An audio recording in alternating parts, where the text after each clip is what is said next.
Hello and welcome to my YouTube channel. My name is Rose, and in today's video I am going to share with you how we got scammed by an IVF clinic in Greece.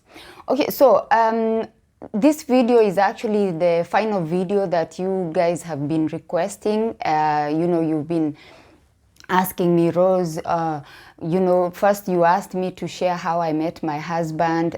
For those of you who didn't know I was married, you were asking me, are you married now? How are you? What is going on in your life?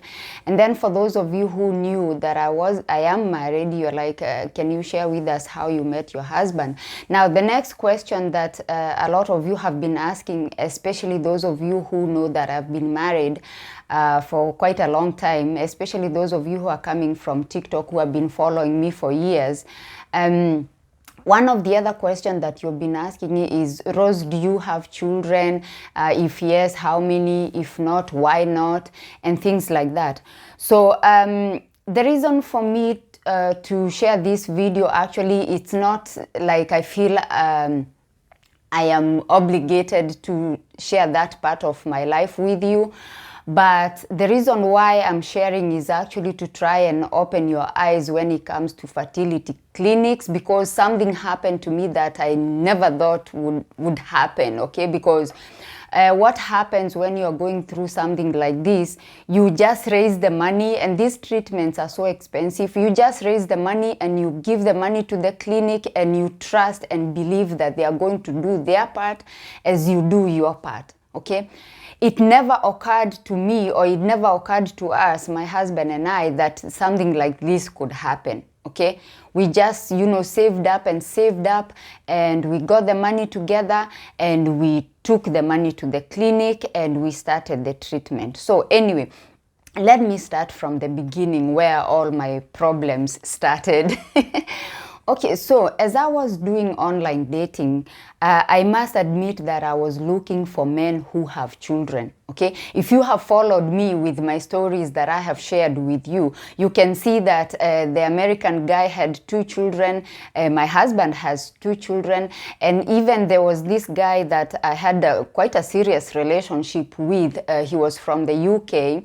The guy who was supposed to come in and we were supposed to get engaged, and then he ghosted me. That guy also had 2 children. So all the serious relationships that I have been in when I was doing online dating, they were with men who actually have children. And this was by design, because I was actually trying to find men who have children, because I knew that I had issues, okay? I had issues when it comes to actually me being able to conceive. So this is how those issues started. Going back to the story that I shared with you about me being involved with an old white man for a long time, and I spent 10 years with him, and if you have watched that story, you know what happened. So the part I didn't mention in that story is the part where I told him that I would like to have a baby, and I don't want to go behind your back and throw my contraceptives and just sort of like deceive you. I just want you to be on board, right? So during that time, and after us sort of trying, we were trying, but the thing is, we were having a lot of problems, so we were not actually like really trying.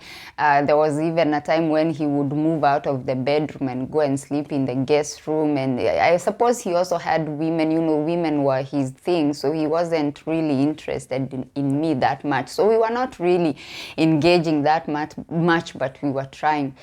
But then I got concerned, and I was like, maybe I should go and see a doctor and see if I have issues, because I was still young, relatively young. I mean, I was 20, by that time I was 27, by the time I was going to start doing tests.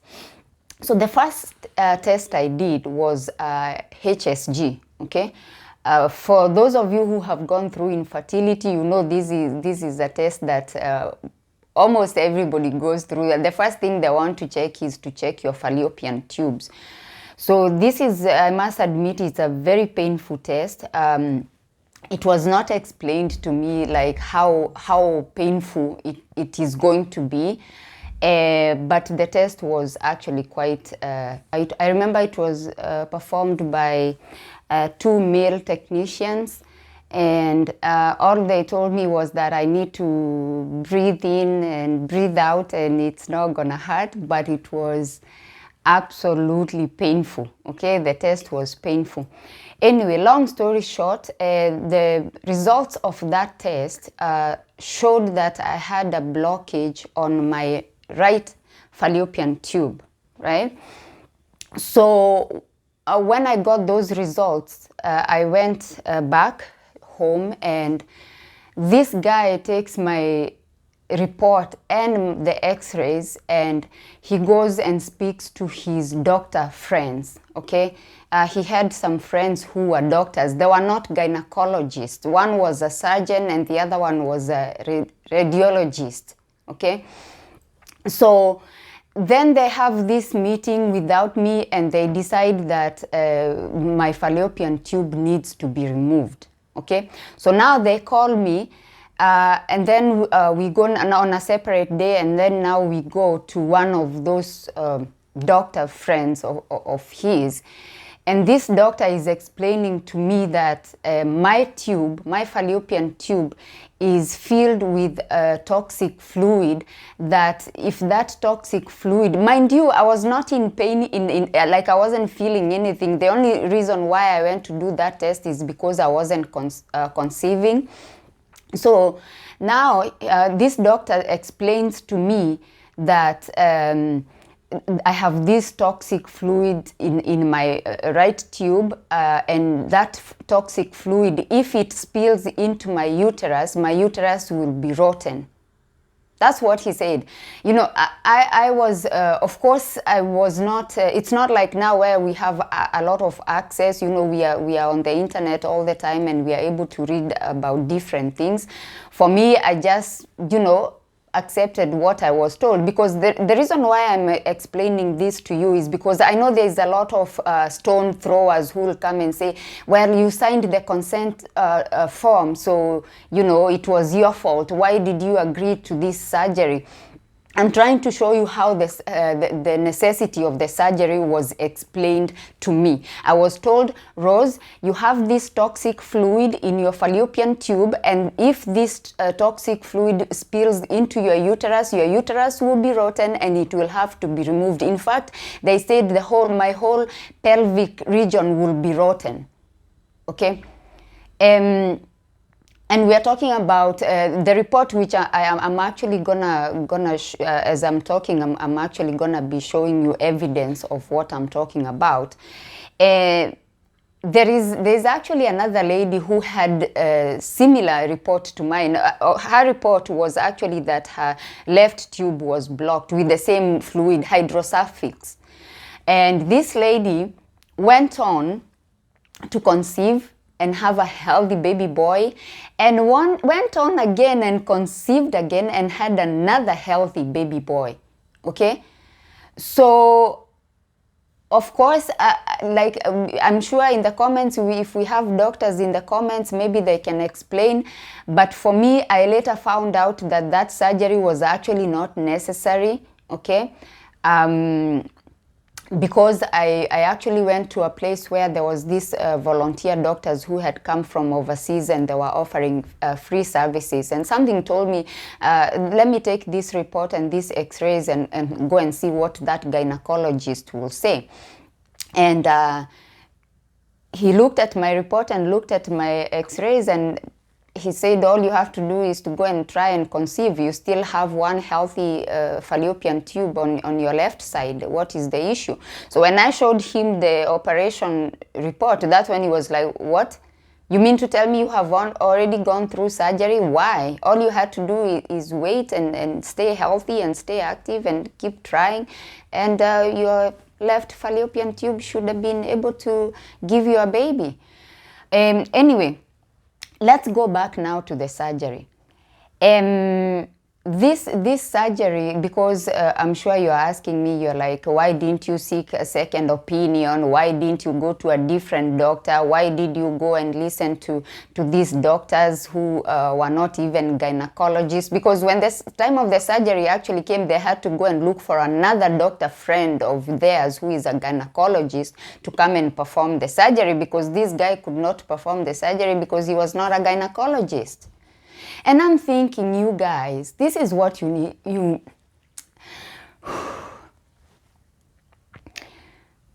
This is, I'm not gonna edit this video. The only time I'm gonna edit is to add evidence. I am not gonna edit this video. In fact, I was thinking I should have just gone live because it's gonna be long. I was thinking I should have gone live and told you the story, but then I realized since I have to add some overlays, then I have to plug it into CapCut and add those overlays. So anyway, this is what, guys, you need to understand.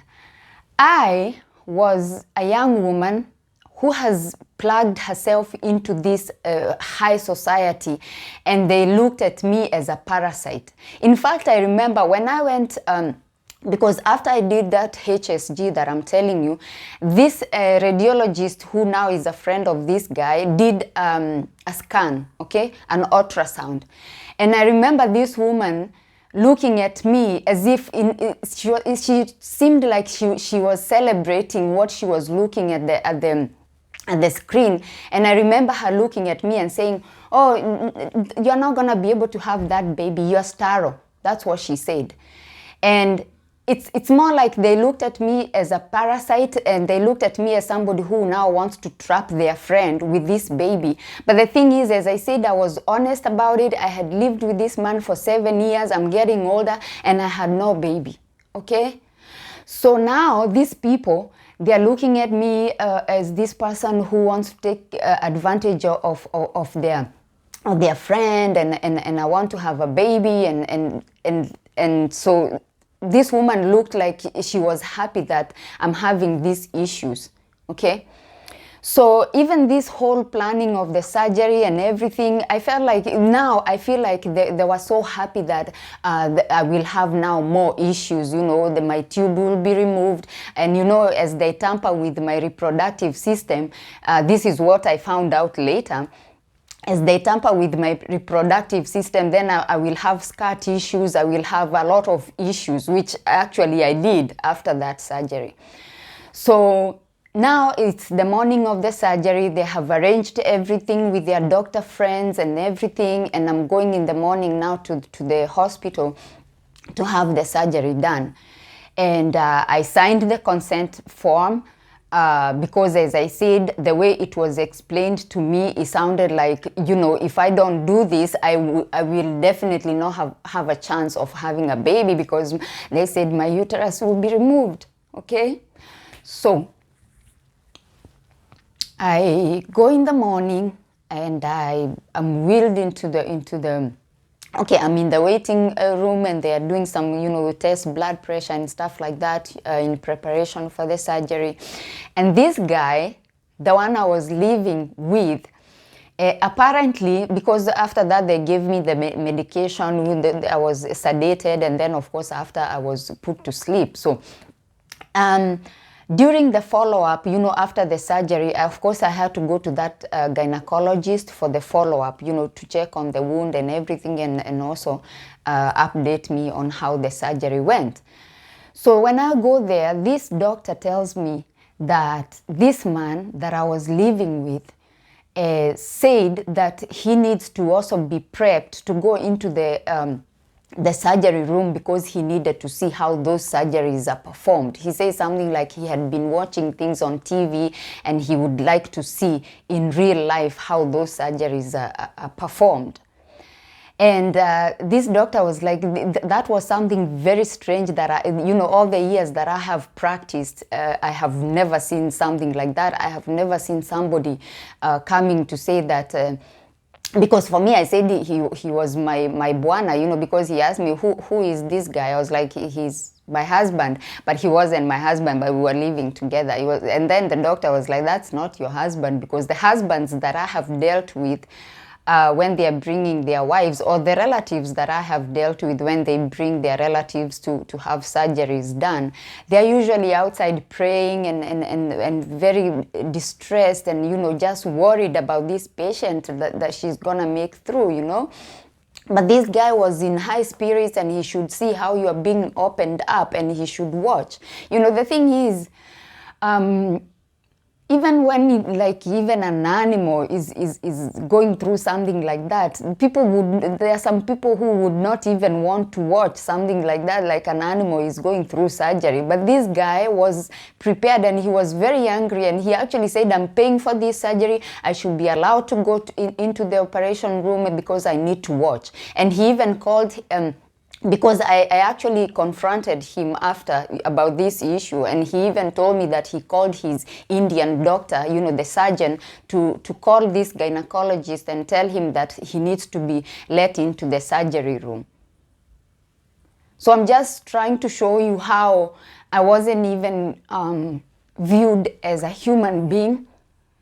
I was just, to the friends, I was just a parasite, and to him I was just, I guess, an object that he could even watch. It's like a specimen in the lab, and he could just watch as I'm being cut open. So anyway, that is where my problems started, from that surgery, because afterwards now I developed a lot of complications that I was not able to conceive. And in fact, after that, I did have now to have another surgery, which that one was absolutely necessary, because I developed an ovarian cyst that had to be removed. But that was after I had already left that place. That was later on. So I'm just trying to walk you through my medical conditions so you can see how I ended up now trying IVF. So after all that, I was now declared an IVF patient, because the last test I had, that doctor said, well, your chances are very slim. Your right ovary is healthy. But then that is where the tube is missing. That's where that was the tube that was removed. And now the left ovary is the one that developed that huge ovarian cyst that had to be removed. So that meant that ovary was not 100%, okay? Because I remember when I went for the follow-up after that surgery, I asked the doctor, because I had explained to the doctor, I was like, I am really hoping that I will still be able to conceive. So, like, just do whatever you can to make sure that I can still conceive. So they really did their best. Okay, these doctors that I dealt with, the last surgery I had, they did their best, because even as they were trying to get rid of that mass and that cyst, they really made sure that they left some ovarian tissues. That's how it was explained to me. So now you can see the left side, the ovary is, you know, a bit damaged. And unfortunately also, I suppose, because of, again, that surgery and everything, that tube also got blocked, the left one now. So now I'm a candidate for IVF. So all this I found out, and I knew that I must get involved with somebody who has kids, because my chances were very low, like very low. So fast forward to me meeting my now husband, and I explained to him my condition. Even before we got married, I explained to him, I was like, I really would like to have a baby, but I've been told that IVF is my only option. And of course, that is a very expensive treatment. So I suppose I don't have a chance. This is when he said, well, if IVF is your only option, I already have my kids, but I don't want you to marry me and then be like, well, you have kids and I don't have, and I would like to have. Because guys, remember, since when I was 26, when it hit me, that maternal instinct hit me, it has never left me. So I have always been you know, desiring to have a baby, and it's a fight because in fact I remember one time I told God, I said, why did you do this to me if you knew that you were not gonna give me a baby? Why did you place that desire into my head, you know? Why couldn't you just pull it out? Because I have seen so many women, even here on YouTube, who have shared their testimonies about how they never want kids. They have no issues, their bodies are absolutely 100%, but they don't want children. So I was like, why couldn't I be like that woman who has no desire, like she's happy, her life is okay. Why couldn't I be like that? So anyway, my husband tells me, I was done with having babies, but for you, because you really do want to have a baby, I will help you. I'll do whatever I can to give you a chance, okay? So he asked me, and this is another thing, guys, because he asked me if we should do the IVF in Kenya. You know, he was like, after we get married, we can just stay in Kenya for a while and do the IVF there. And I did do a bit of research, actually. I went to the IVF center in Eldoret. There's an IVF center there called MedHeal. I went there, I did a consultation actually with those doctors. They checked me out and gave me the figures and the treatment. They gave me the treatment structure and everything. I also consulted an IVF center in Nairobi, but that one I did by phone. But the thing is, I was like, no, let's go and do it in Europe. And I think that was my biggest mistake, because I can see people who have gone through IVFs in Kenya. Like, I feel like those doctors are quite dedicated. As long as you have money, I feel like, I'm not saying that IVF is guaranteed. Of course, there are so many people who have tried IVF and it has failed. But I feel like if you're given the best chance, if it fails, then you know that the doctors did their part and you did your part and your husband did his part and it just failed. But when it comes to actually being scammed, it's so painful, which we're gonna get into. So I tell him, no, it's better we do IVF in Europe. Because in my head, I thought I have higher chances of success if we do IVF in Europe. Shock on me. So we get to Greece after we got married and we got the visa. You've already watched that video, how that played out. Got the visa, got to Greece, processed my residency permit, because I could not go through the treatment without first processing my residence permit. At this point, I just want to make sure, because I have the referral paper from the family doctor who referred us to that clinic, and I can see the dates here. It was July 2015. So you can see, immediately we got married. As soon as my residency papers were processed, we went straight ahead, you know, because my husband was like, we are not gonna waste time.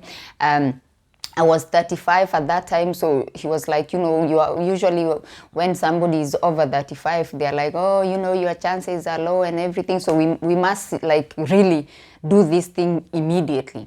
So we went and found a clinic. We were referred to that clinic by our his of course doctor, which now of course became my family doctor as well. And that doctor told us this clinic is one of the best. Okay, it's actually one of the best in Greece. So we were like, yes, and we were lucky because we were living just a drive away from the clinic. So we were like, oh my God, this is lucky, because usually IVF clinics, sometimes you tend to move to another town and you have now to maybe find Airbnb or find a hotel or find something while you're doing the treatments. But for us, it was just a drive away. So we just used to go for our appointments and come back home. So anyway, we find this clinic, we book an appointment for consultation. We have a good consultation with this clinic. They explain to us everything that needs to be done, all the tests that I need to do. For my husband, he only needed like a couple of tests. But for me, I needed again to repeat the HSG, do an ultrasound, do blood work, do a lot of tests to see where they can place me, you know, to see the course of treatment. So we went back home with that information, and they gave us the figures, you know, how much it will cost. And now it was now up to us to raise the money and do it and go back. So we maneuvered things, and we were able to raise the money for the first cycle, and we went back to the clinic, and we started now with the tests, of course. I did the blood work, the hormonal blood work. We did the STDs tests. Of course, those are mandatory. We did of course the scans, and of course the HSG. We did all that, okay? And then now we came up with a plan on how the treatment will go, right? They came up with the medication that I'm gonna take and everything. So we started. Now, I'm sure there's somebody there who is like, Rose, I don't even know what you're talking about. What is IVF? Like, well, what is it? So, IVF is a treatment that usually it's prescribed to patients who are going through infertility due to different reasons. There are people who do IVF because maybe the husband has a low sperm count, or maybe as like in my case, for me, I had issues with fallopian tubes, so that now they bypass the fallopian tubes. So what happens is they stimulate your ovaries with hormones, which injections that you're injecting yourself for a period of time, and they keep monitoring you with scans to see how your ovaries are reacting to the stimulation. And then they stimulate the ovaries to mature multiple eggs, because usually the ovary, under normal circumstances, your ovary would maybe produce 1 or 2 eggs per cycle, right?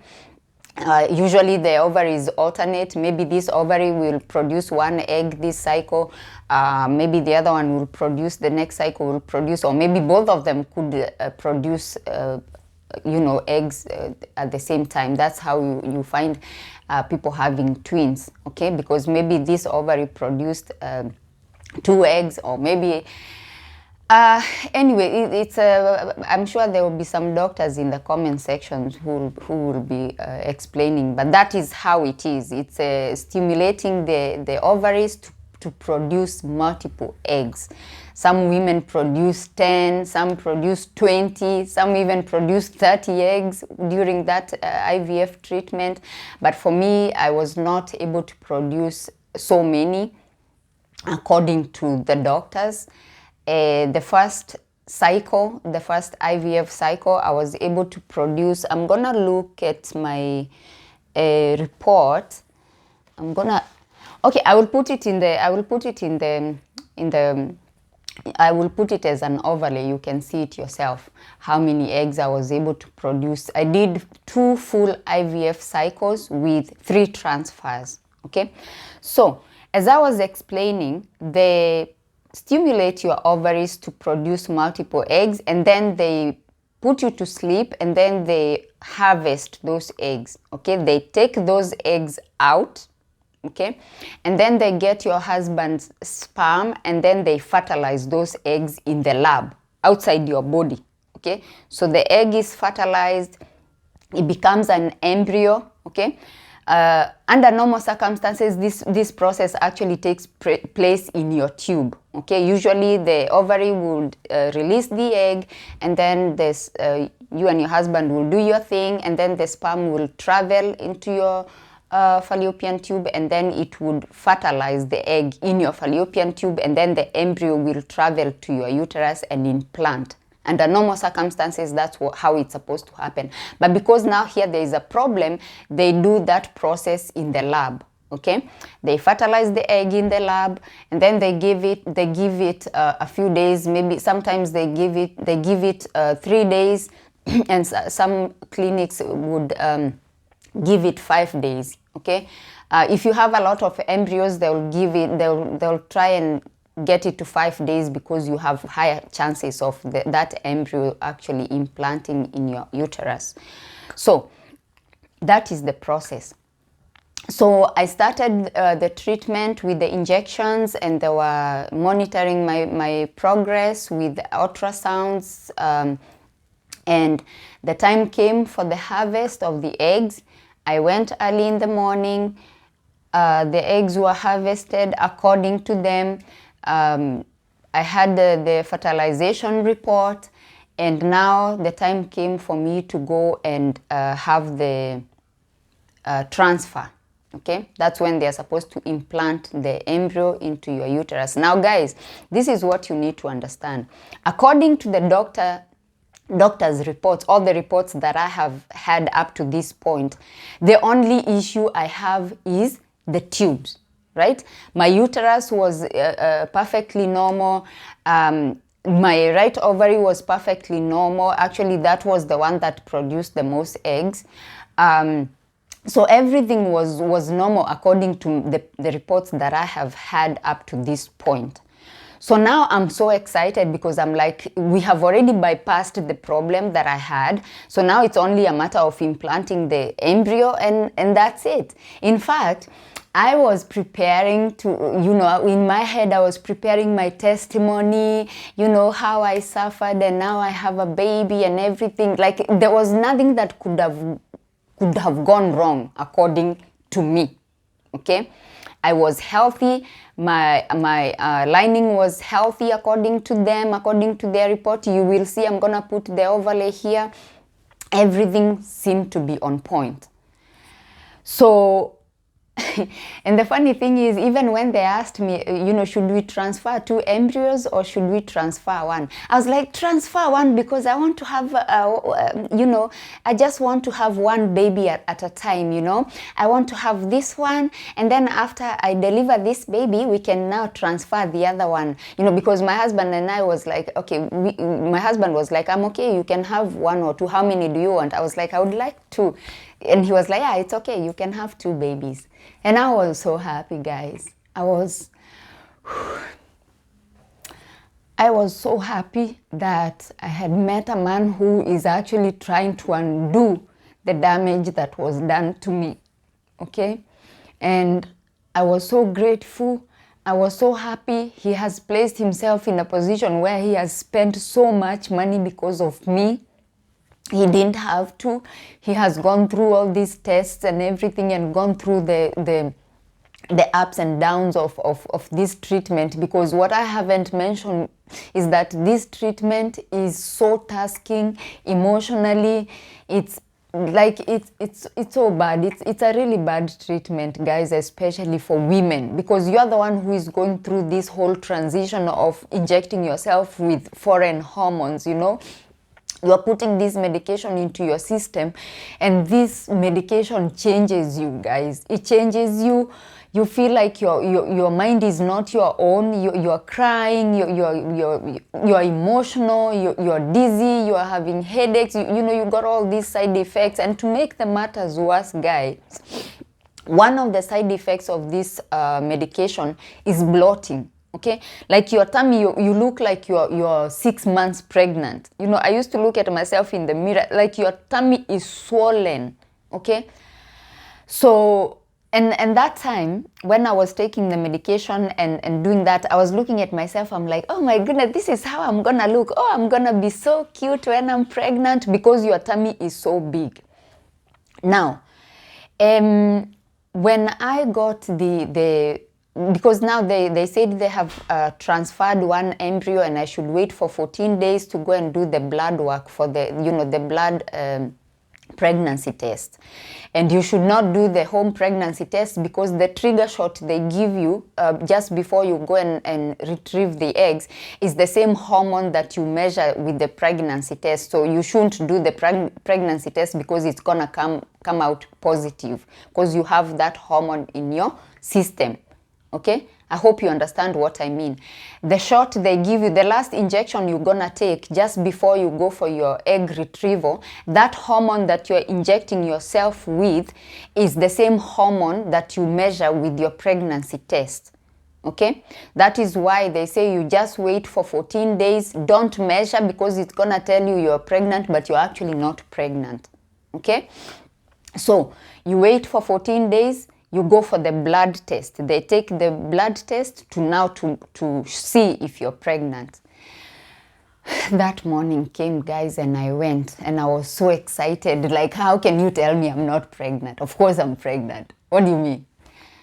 I go and I get the blood drawn and I wait. The test was supposed to be sent at 2 o'clock in the afternoon, and it was supposed to be sent via email. So I kept refreshing my computer, refreshing my emails to see, you know, exactly at 2 o'clock I started refreshing. And you guys, the test came and it was in Greek, and I was like, am I reading it wrong? Like, is my Greek wrong? Because it said negative in Greek. So I forwarded it to the clinic, and this clinic was weird, and I should have known because as soon as I forwarded the negative test, the only thing I got, the reply I got was stop all medication. That's all I got. I didn't get anything. I wasn't told like the way forward or whether I should go for counseling or something, but I did have hope because we still had another embryo to transfer, according to my belief. So, of course, I was heartbroken. I cried. I was so heartbroken, but then I still had hope that we have another embryo to transfer. That whole time, the clinic will not communicate with me. I kept reaching out. I was like, when else can we do the transfer? When can we? And they won't reply. We had to go there to actually drive there now and say, you know, we've been calling, we've been sending emails. We are not getting any response. Like, what's going on? When can we do the other transfer? And then they were like, you have to go and wait. You have to go and wait because we are doing deep cleaning of the clinic or something like that. So you have to wait for a month or something. So I was like, can you give us an exact date, like when we can come and do this transfer? They were like, no, we will call you. Okay. So we waited for the call, it never came. So we called back after like a month. We are like, okay, we are ready, like what's going on? They were like, oh, okay, now you have to go and do the blood tests to see the, you know, your hormones and everything, and then you bring those results, and then we can proceed from there. So I was like, okay, then email me the prescription for the test, and then I can go for the test, because those lab tests were not actually done at the clinic. I had to go and book an appointment with a different lab. So they email me the prescription for the test. I go, I do the tests, and then I email them the results. And then they were like, yeah, your blood work looks good, so we're gonna book you for the transfer. I was like, oh, okay. So I go, I do the transfer. Long story short, same story, okay? Nothing. And all this time, you guys, once you do the transfer, you are taking more medication now to sustain the potential pregnancy. So you are injecting yourself, you're taking medication, so nothing. Again, I was so heartbroken. I was, oh my goodness. I remember going into the bathroom and just looking at myself, because at that time I'm thinking, you know, the doctors have done their part. My husband has spent so much money because of me. He has supported me. He was so supportive the whole time. He was, you know, I remember the doctors said that I shouldn't do any heavy lifting. I shouldn't do in fact, I shouldn't strain myself, you know. And I remember my husband wouldn't even let me do anything. He was really supportive, guys. He was really supportive, and I'm so thankful and I'm so grateful for that. So anyway, now remember, he's doing all this because of me. Okay, he really doesn't have to. So now I was like, okay, so we have spent all this money. There's no way he's gonna agree for me to try again. So this is it, like I'm done. And I was so heartbroken. I was crying. I was, oh my goodness. And the funny thing is, you guys, what you need to understand is that when a woman is going, or when a couple is going through this, the woman is and especially if the woman is the problem, you know, you are the one who has the problem, that burden is so heavy. It's so heavy on the woman, like you won't even believe. You look at yourself, you feel like you're a failure. You look at yourself, you're like, why couldn't I just do this one thing that my body is designed to do? And people are doing it so easily, so effortlessly, like people are even getting pregnant without wanting to get pregnant. Look at the children that are being thrown away and all that. And of course, the society also judges you. You know, people have their own opinions as to why you are not having children. They assume it's because you've had multiple abortions, and people are accusing you, and people are accusing you of being bewitched, being cursed, you know, a lot of things. I remember a relative who called me one time, and this relative made me listen to a song. It's a Kikuyu song that talks about women who go to churches saying, oh, pastor, can you pray for me? I want to have a baby and I'm not able to conceive. Please pray for me. And the song went on to say that these women go and make these pastors go through all this, giving pastors hard work, and they know which toilets they threw their children. This relative made me listen to that song, implying that I shouldn't be, you know, saying, oh, I'm not able to conceive, oh, I'm having trouble conceiving. And the thing is, for me, I don't judge people, guys. Okay, first of all, I'm gonna be putting my medical records in the video, because you're gonna see that the problem that I have, or the issue that I have that prevents me from conceiving, it's not as a result of abortions. Okay, like the ovarian cysts, and now I'm also facing fibroids. Anyway, I don't judge people, and I would caution you against judging people, okay? There are people who are going through infertility and they did not abort their children. They did not throw their children in the toilets, okay? And even if somebody has gone through abortion, I don't judge people. You don't know why, and you don't know what drove that woman to make that decision. Sometimes those decisions are not as a result of somebody being, just wanting to destroy a child, or wanting to do prostitution, or wanting to do things. There are people who have been forced to make such decisions because of different circumstances. Okay, and the issue with us is that we think, we sit on our high chairs judging people because you are lucky, you are blessed with your children. Okay, you are lucky, you have children, you are a respectable member of the society because you're a woman, you are a mother, and you are celebrated every year, and you are so lucky and you are so blessed. But there are also some who have actually had children and they have had abortions in the past. Okay, but you don't want to talk about that. You want to sit on a high chair and judge that woman who is going through infertility, and you don't know why she's going through infertility. So anyway, I talked to my husband, and I'm like, oh my God, like, thank you for going through this journey with me. But like, I am so disappointed that this didn't work. And I go through this cycle of in and out of depression. I was in a very dark hole, and I didn't know how to get myself out of that dark hole, because I felt like my life had no meaning. Okay, I was like, why do I feel that I need to have a baby? And I have tried my best. I have gone through the last option that I was given by the doctors, which is IVF, and it didn't work. Like, why?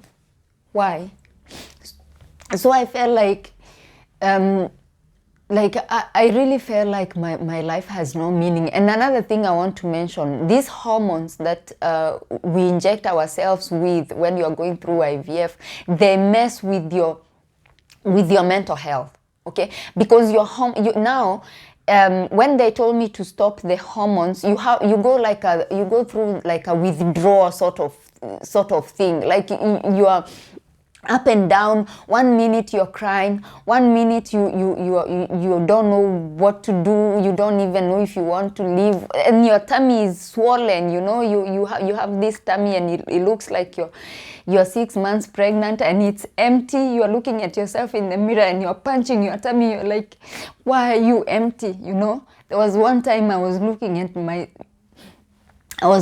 my uterus, and I was like, why don't they just take it out? Because why is it there if it cannot do what it's supposed to do?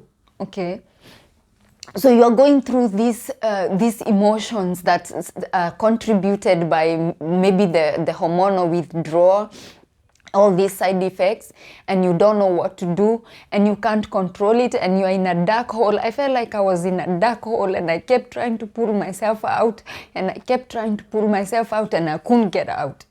At some point, I just wanted it to end. I wanted not to be here anymore. That's what I wanted.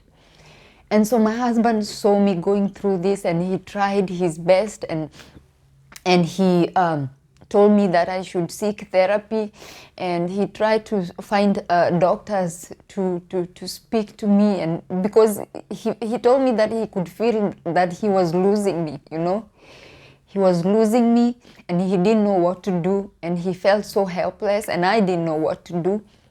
So then he was like, okay, Rose, okay. Now, okay, I'd rather go in debt, okay? I'd rather take out a loan. I'd rather do whatever it takes, but we're gonna do it again, okay? We're gonna give it another try. So we contacted the clinic, the same clinic, and we are like, we are ready to give it another go. And this clinic told us that we're gonna do another IVF cycle, and this time they said, because your ovaries did not respond the way we expected, because usually when we give that amount of medication, we expect more eggs than you produced, okay? So now what we're gonna do, we're gonna follow a different protocol. We're gonna give you less hormones because we feel like you're gonna produce the same number of eggs anyway, which it was true according to their report. Okay, we went through the same treatment. Some medication I was taking by mouth, and some I was still injecting. Okay, I was injecting myself on my tummy. When the first time when I went there for consultation for the nurse to show me how to inject myself. And so I was injecting myself. So you guys, I don't even know why I put makeup. I knew this was going to be a messy video. So anyway, I was injecting myself. I was taking some medication by mouth. And so this wasn't so intense. Like it wasn't as intense as the first cycle. I still did have some side effects, but I produced the same number of eggs. Okay, I'm gonna put the report there, you can compare. So I go for the retrieval, and after retrieval, guys, they tell me that before we do the transfer, we need to do some more tests. Okay, because we need to figure out what went wrong with the previous transfer. So they needed to do some investigations according to them, so we can prepare and give this transfer the best chance. And we were gonna transfer 2 embryos this time, 2 of them, according to them. Now, The reason why I'm getting emotional is because I know what happened next, but you don't know. So they tell me that I need to go for a test which is called a hysteroscopy. Okay, hysteroscopy is when they put a camera into your uterus to do some investigations to see what is going on, and if they see there's something that can be cleared, they can clean it up. In fact, they say they were going to do a hysteroscopy and they were going to do a DNC. A DNC is when they evacuate your uterus, they clean it up. It's something that also happens like when you have a miscarriage, they do a DNC to evacuate your uterus to clean it up. In Swahili wanasemaga kuoshwa, unaenda kuoshwa. So they said they were going to do hysteroscopy, and they were also going to do a DNC, sort of like clean up the environment, so these two embryos, two of them, so they can have the best chance. So they were gonna do that, and then I was gonna wait. After that, I was gonna wait now and start taking hormones to wait for the lining to grow, so it can reach to the thickness that they want, so they can transfer the embryos. That plan actually sounded like a really good plan, right? So I go through the hysteroscopy, and we have to pay extra for that, and it was expensive. That procedure is expensive, so we pay for all that. Okay, on top of the IVF cycle, we had already paid for the IVF cycle, so this is extra. I want you to understand that this is extra. Okay, please take that point, because you're gonna understand why I'm telling you to take that point. This is extra. So we go through all that, and the day comes now for the transfer. You know, I go through all the scans and everything, and they say that my lining is thick enough, everything is looking good, my blood work is looking good. It's time for the transfer. So I go early in the morning, and we do the transfer of 2 embryos. So again, I go through the whole process. I remember there was this injection I was taking. I think it was called heparin. I was taking this injection on my tummy after the transfer, and it's supposed to help my body accept the embryos. Okay, it's supposed to help. That medication, there were 2 medications actually, and that's what they told me. That's what the doctors told me. These 2 medications are to help your body not reject the embryos, so the embryos have a higher chance of implanting. And all this time, I'm taking the progesterones, I'm taking all these hormones to sustain the potential pregnancy. I am taking these supplements, folic acid. I'm taking folic acid. I'm giving this potential pregnancy the best chance. You know, I was that whole time actually, because now I was traumatized from the previous failure, I was not doing anything. Those 14 days I did nothing. I was getting like a princess treatment. I was in bed. I was doing absolutely nothing. I was just there, you know, just giving it the best chance possible. And I remember my husband used to come as I'm laying there in bed. I'm reading. I used to read. I used to post on this website called Baby Center. We used to have forums for women who are going through infertility, and I used to read the post and post my own post. By the way, if you're on Baby Center, or if you used to be on Baby Center, on those trying to conceive forums and IVF forums, my username there was Come Baby Come or CBC. So now you can see my face, because we used to be so ashamed. We never even used to put our faces there because we don't want people to know us. Because infertility is something that people suffer in silence. You don't want people to know that you're suffering. In fact, sometimes you tell people it's that you don't want babies. Okay? So we used to post there. So I used to be lying on the bed and posting on Baby Center and reading posts from Baby Center. And my husband used to come and he used to touch my tummy, and he used to speak to my tummy. And he used to say, "Please grow." That's what he used to say. He used to say, "Please grow, please grow." That's what he used to say. So Anyway, I go back after 14 days now for the test, for the pregnancy test. And the pregnancy test was, of course, negative. I knew now this is it. There will be no more IVFs. There will be no more fertility treatments. This was it. And I went through a very hard time trying to accept that this was it. It's not gonna happen. I will never be a mom. My enemies have won. The ones who accused me of multiple abortions, the ones who accused me of being cursed, or the ones who spoke negative words against me. Well, that was it. So I was like, now I just need to mourn the loss of possibility, which I did. I cried a lot. I remember there was this particular day, our neighbor had a cat, like meow. And this cat came with 4 kittens.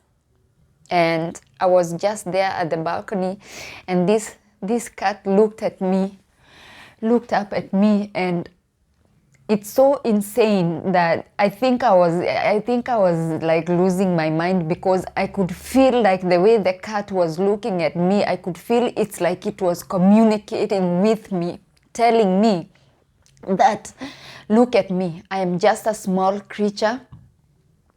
You are a whole human, and you cannot make even one baby with the help of doctors and your husband and everybody, and you cannot make even one baby. And me, I have been able to make 4 in one go. And I hated that cat. I didn't want to see that cat. So anyway, I fought and I fought to accept, and finally I accepted, you guys. I was like, okay, I left baby center. I remember my last post. I posted my last post on baby center, and I said, I'm done with trying to conceive, so there is no point of me being here. My IVF has failed. So this is it, ladies. Good luck. And I hope you hold your babies. But for me, it's the end of the road. And that was my last post on Baby Center, and I said goodbye to all the IVF warriors on Baby Center, because I was on the IVF thread, I was on the trying to conceive thread, I was on the blocked fallopian tubes thread. There are so many threads on the Baby Center website. So I said goodbye to those ladies, and they had been so supportive. We didn't know each other. We had not seen even the faces of behind the post, because we never used to put our pictures. We only used to put like a cartoon or something, or a fruit or something, because you don't want to be known. Like, you don't.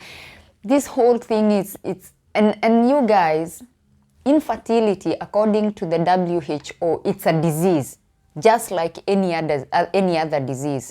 Okay. But for some reason, this is one disease where people are blamed, and especially the woman, she's blamed, and she's stigmatized, and she's hated. You go to a place where they have children, they don't even, some of them don't even want you to hold their children, because they feel like you're gonna transfer your infertility to their children. It's a whole big mess, especially in Africa. So anyway, I accept my fate, and I started healing. I started just going through life and just accepting. And I know at this point now you're asking, well, why did you accept? Why couldn't you just adopt? I hope you have listened from the beginning of the video where I said my husband was only doing this for me. Okay, he was doing this for me. All right. And for me, I didn't have that calling of adoption. I feel like adoption is a calling. There are people even who adopt children and they already have their biological children. Okay. So for me, I didn't feel that calling to adopt. So anyway, I accept, and I'm okay, and my life now started progressing normally, and I sort of like put that at the back of my mind. I'm like, okay, that didn't happen, so that's it. Although every month you do have that small hope, you know, you still have that little hope that, oh my goodness, oh, my period is late for 2 days, oh my goodness, could it be? But I knew that according to all the reports and everything, I knew, yes, of course, a miracle could happen, but of course, the chances were very slim. So, but you do still go through that whole every month, the cycle of feeling depressed on the first day of your period. Sometimes you will cry, of course, but I did accept. So I'm relaxed and everything is going well until until I get a phone call last year in November. Yes, 2023 in November. I received a phone call from the police telling me, I received this phone call. It's a strange number. Actually, the phone call came through my husband's phone, and this person is your name so and so? Is your wife's name so and so? My husband was like, yes. And then he was like, did your wife have an IVF treatment at this clinic in between 2016 and 20? You know, he gave the time frame, and my husband was like, yeah, yes, she did, we did. And then the officer was like, can I speak to your wife? I took, yes, hi, this is Rose, what's going on? And then he was like, would you prefer we speak in English or would you prefer we speak in Greek? I was like, it's better we speak in English so I can, it's easier for me that way. So he said, I'm calling because I need you to come to the police station to make a statement. I was like, what's going on? I was like, the clinic you used for your IVF treatment is being investigated for IVF fraud and human trafficking. And he talked about different accusations. But for me, I was interested in IVF fraud. I was like, what do you mean IVF fraud? He was like, it's been accused of conducting fake IVF treatments. My heart sank. I was like, my God. He was like, okay, I'm gonna book you an appointment when you can come and give your statement. So he gave me the dates when we should go to the police station and issue our statement. And I remember sitting there frozen. After he hung up the phone, I was sitting there frozen. I was like, this is not happening. It cannot be happening. Like, I didn't even know how to process, because I was like, what are they saying? Are they saying that whole time all the treatments I did were not treatments? It didn't happen? Like, it didn't happen? I remember sitting there for like half an hour. I was sitting there. I remember I was drinking a Sprite, and all these things were going through my mind. I was thinking about all those injections I injected myself, all the pregnancy tests, all these things. And I was like, okay, I needed to go for a walk, because I felt like I was gonna lose my mind. I told my husband, I'm gonna go down to the beach and have a walk.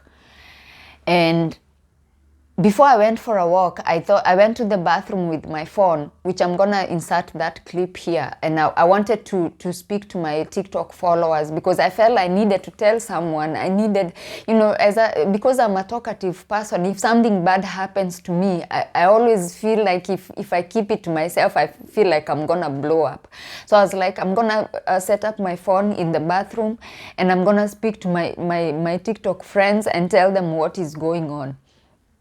And I set up my camera, and I was about now to tell them, I just received this phone call, and they're telling me that my IVF cycles were fake, like, and I couldn't even say even one word. I just broke down, and I kept that clip because I was on TikTok, and that is where I wanted to record that video so I can post it. I kept it in my drafts for a long time, but later I actually posted that clip. I didn't say anything, but then I told my husband I'm gonna go down to the beach, and that is when now I was able actually to record a video to tell my TikTok followers what was going on, because I felt I needed to tell someone. I had to tell someone. So before I recorded the video that I actually posted on TikTok, I was crying and I was crying and crying. And I remember there was one guy that was also walking along the beach, and he was like, it was a Greek guy, and he was like, hey, hey, hey.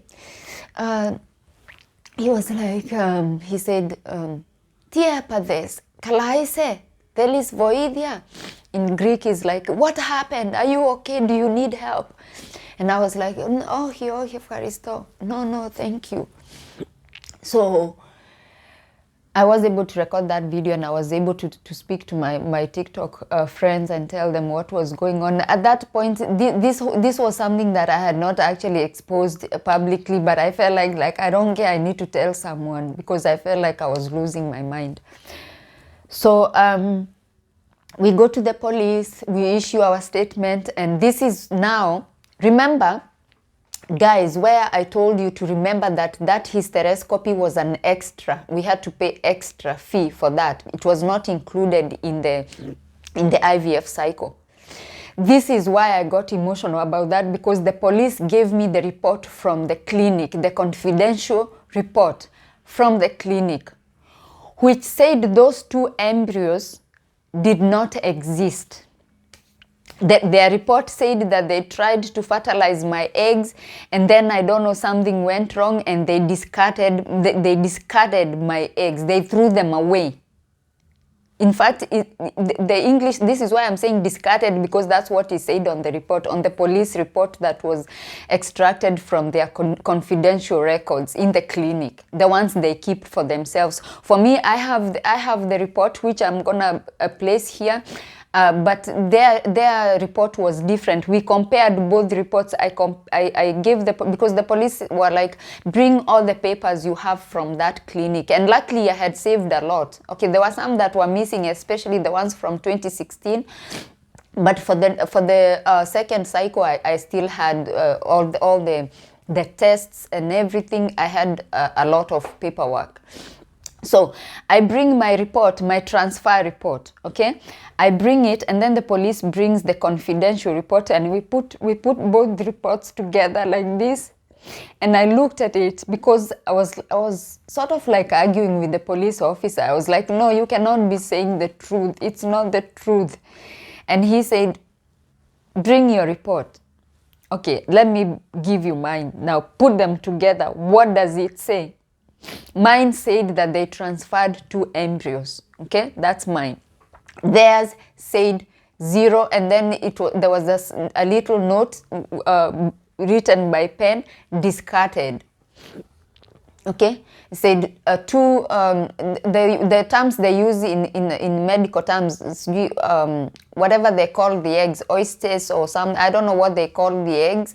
They said discarded. They threw them away.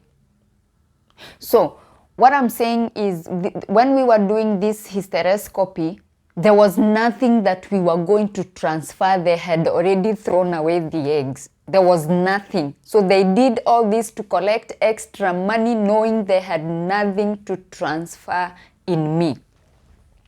And I went through the whole process of injecting myself with this, as I said, those medication. I told you two kinds of medications that I was injecting myself that was supposed to help me sustain the pregnancy. All this time they knew there was nothing in my uterus, and I was injecting myself, and I was taking folic acid to sustain the pregnancy. Oh my God. I was like, how? How can doctors do something like that? You know, for me, I felt like, and the thing is, if I had known, maybe if I had known that they didn't do anything, or like it didn't, oh my God. Maybe if I had known, maybe I would even have tried to raise money myself and try to do another cycle somewhere else, maybe back in Kenya now. Maybe I would have done that. But time had already elapsed. This was now, as I'm telling you, this is last year. That is when I'm getting the call from the police. So now I'm in my 40s. Time has gone. Like if I had known earlier when I was still, 36, 37, maybe I would. So as I was saying, maybe I would have been able to maybe raise the money myself and maybe tried again, because I would have known that that cycle, they didn't do nothing for me, So maybe I would have tried. But now the time had already elapsed, as I said, and I had already accepted my fate. And now I was thrown back, all the way back to those years. And it was horrible. It was absolutely horrible. I couldn't believe that doctors could actually do something like that, because as I said in the beginning of the video, we think that all we need, when we think about IVF, we think about money. Okay, we think about how expensive it is, because it's very expensive. IVF is very expensive. But we don't think that you could actually raise all that money and give it to the doctors, and they end up doing absolutely nothing. And they make you believe that they have done something and it is your fault that you did not conceive. Because for me, I feel like if I had known that actually everything was done and I didn't conceive, then I would have been okay, because all those years I was okay, because I believe that everybody has done their part. It's only my uterus that refused to cooperate. So, but now knowing what I know, I was like, it would have been better if I did know what had happened, because now it feels like I really didn't get a chance. I didn't get a chance, and it's so unfortunate. It's so unfortunate that these things can happen. I didn't know that these things could happen. I absolutely didn't know. So that is what happened to me. This is why, so long story short, I do not have children, and those are the reasons why. Okay, so now I know people will have mixed reactions, because I post these stories, and then there are of course people who come with different reactions. There are people who just watch any video you post with judgmental eyes. So maybe you'll also judge me on this one. You'll have things to say about how it was my fault, and whatever you can come up with that I did wrong that put me in this position. That is okay. But there is something I just want to say. I want to say, when it comes to couples, like you see somebody who has gotten married, they've been married for 2 years, they've been married for 3 years, 4 years, 5 years, and they still haven't had children. It's very important that you just stay out of their way.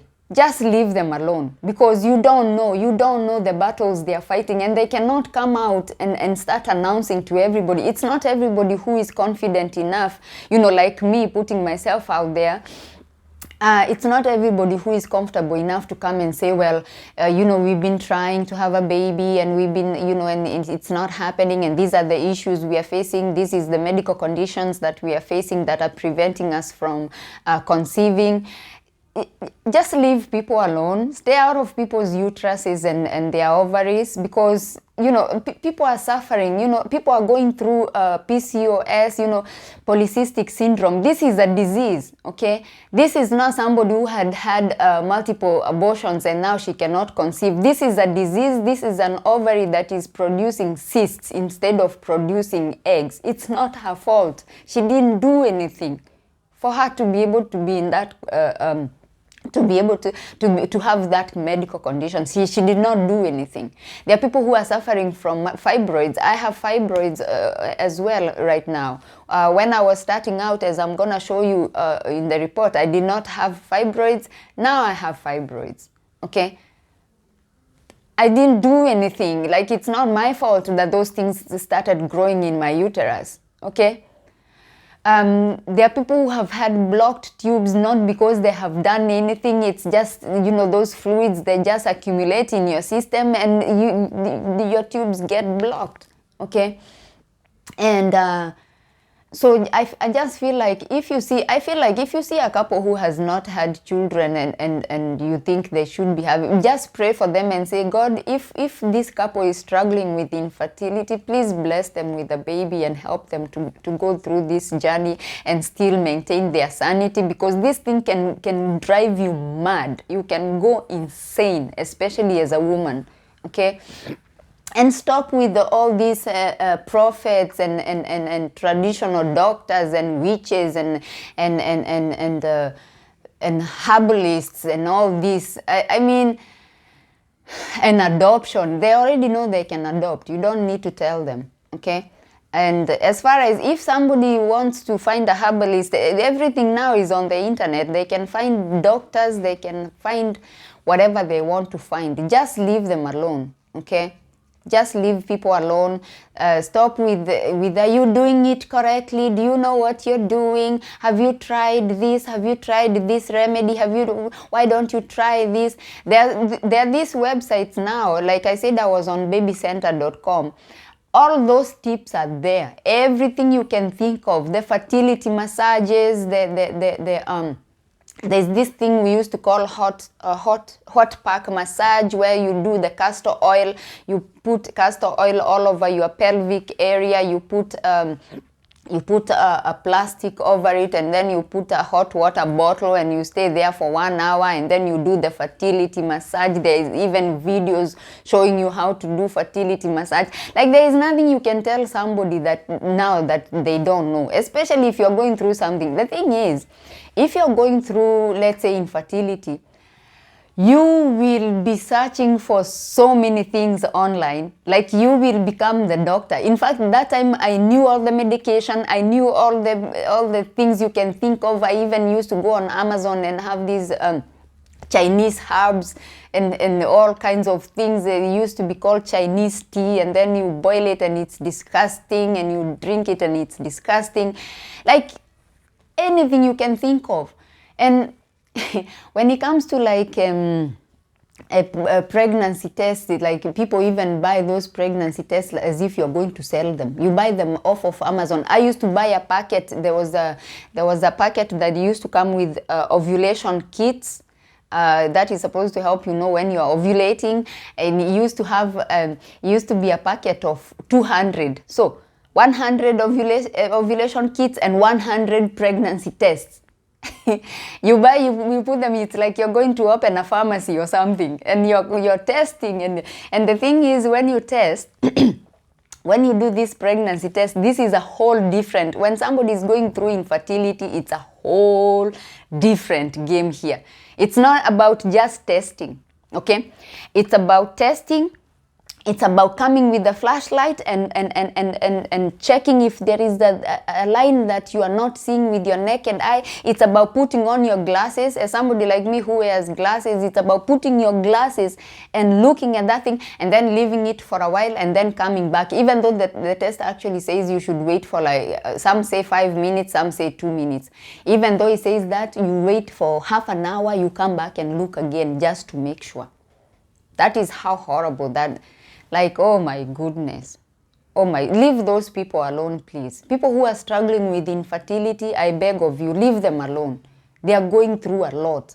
You come to the end of your cycle, when you should have your period, and your body is your enemy during that time, because as you are approaching your period, your body tells you you're pregnant.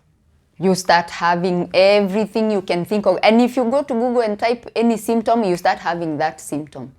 You say, oh, is a headache a sign of pregnancy? Google will say yes, and then you start having that symptom. You start having a headache.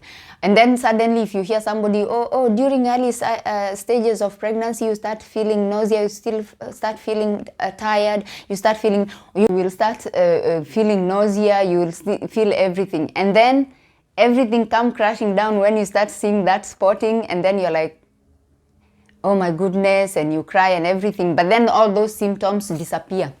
Then you start again now, the next cycle, same thing. So it's a very difficult state to be in when you're trying to conceive. The people out there also are making remarks and comments, and especially like if you're a content creator, let's say for example here on YouTube, I saw a couple who finally came out and they had to say, you know, we are struggling, we are going through this, because every other comment was, when are you gonna have a baby? It's time to have a baby. Why are you maintaining your figure? It's about time you lose that figure and give us a baby. Give us, internet aunties are waiting for a baby. And I'm like, leave the girl alone, you know? Because for me, if I see a couple, especially here on YouTube or on TikTok, who have been married for 2-3 years and they don't have a baby, usually I just stay away from baby comments, because I know it could be that they are facing infertility, they are struggling, they are going through something. So people are demanding and demanding, give us a baby, give us a baby. And that couple had to come out and say, you know, we are struggling, like, give us a break, leave us alone, you know, stop with the baby comments, okay? So don't push people to a point where now they have to come and actually expose themselves, and maybe they didn't want to expose themselves, they just wanted to deal with that privately. Actually, it's better if you deal with it privately, okay? So all I can say in this video, please give grace to people who are going through infertility, or couples who have gotten married and they don't have a baby. You don't know why they don't have a baby, so just leave them alone, okay? Pray for them. If you can pray for them and just wish them well, but just stop with the baby comments, and stop with the touching of people's tummies and like, oh, it's been 3 years, what's going on there in your tummy, you know? Why are you not doing something? What's happening? You should have a baby. Maybe they are trying to have a baby. It's just, it's not time yet. Okay. For me, I'm happy and I'm lucky that I don't actually have pressure like from my husband, because as I said, he already has children, so there I'm peaceful.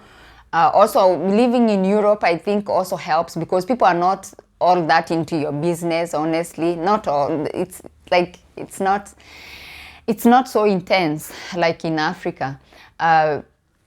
Maybe somebody might ask you casually like, oh, so do you have children? And then maybe you say no, and then they won't bother like, why don't you have children? Also, there are so many people who are here in Europe. There are so many women who have even decided they are not going to get married and they are not going to have children. They're just living their best life with their dog. Maybe somebody will have a dog, somebody will have a cat or a pet, any kind of pet, and they are enjoying their lives. They are going on holidays and they are just rich aunties and they are happy with that. So that is the difference, you know.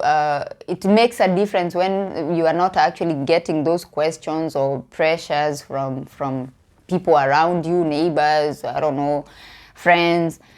I feel like people here don't care that much. Like, they don't care.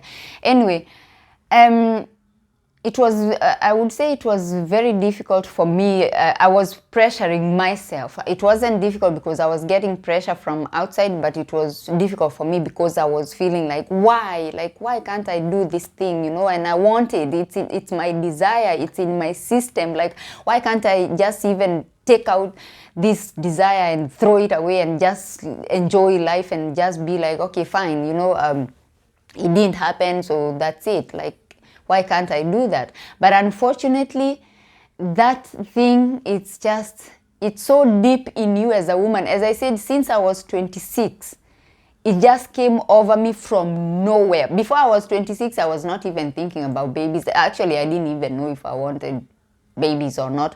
And also for me, I was a bit hesitant because I've had a very, very horrible childhood, and I was thinking, if I should have a baby. Actually, when I now came to that point when I was like, hey, yes, I would like a baby, I only wanted to have one. Like, I was like, I only wanted to have one. And for me, I wanted, if I was to have a baby, I wanted the baby to have security, stability, to have both parents present. That's what I wanted, okay? I wanted my potential baby to have the best life, to have all the things that I didn't have growing up, especially, and I'm not even talking about material things, like I don't care about material things as such, although that is also important, but I'm talking about the love and the support and both parents being present.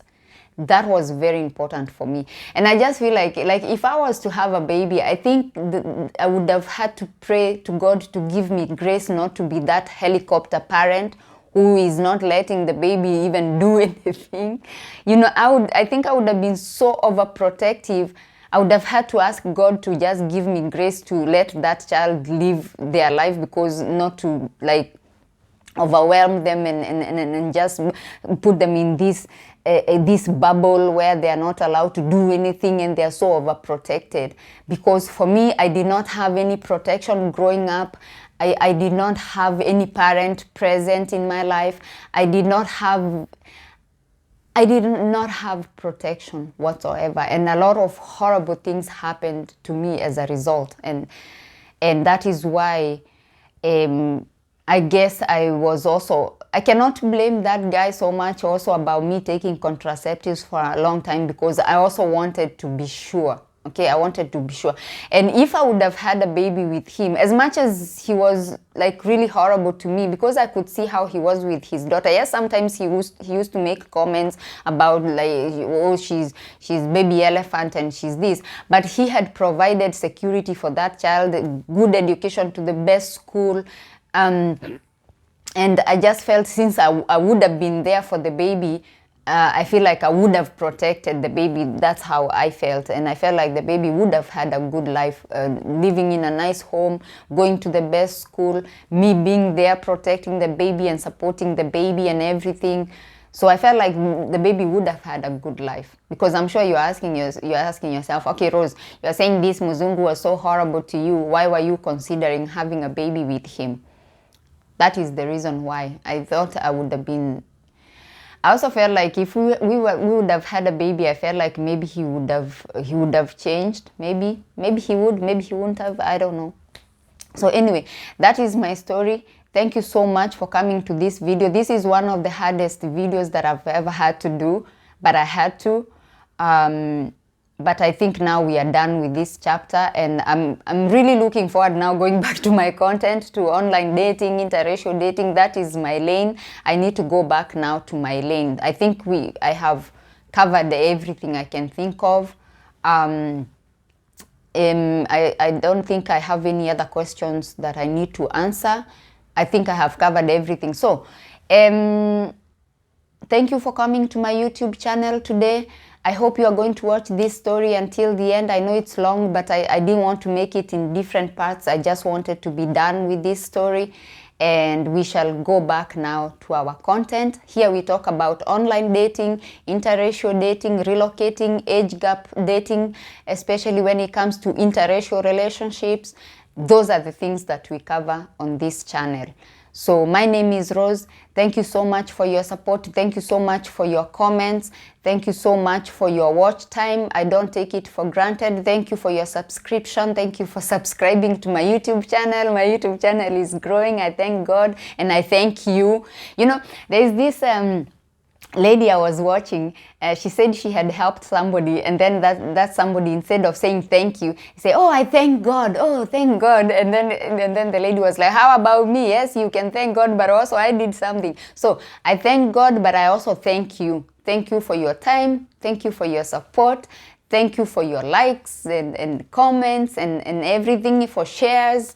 Thank you so much. I highly appreciate you, and I don't take you for granted. You know, as I said, these YouTube streets, it's not easy to get to 1,000 subscribers. Now I'm at 3,000. I don't take that for granted. Like, I have worked for a long time posting videos, and I had not reached that point. So I really appreciate you. Thank you so much. And I shall see you on my next one. Bye bye for now.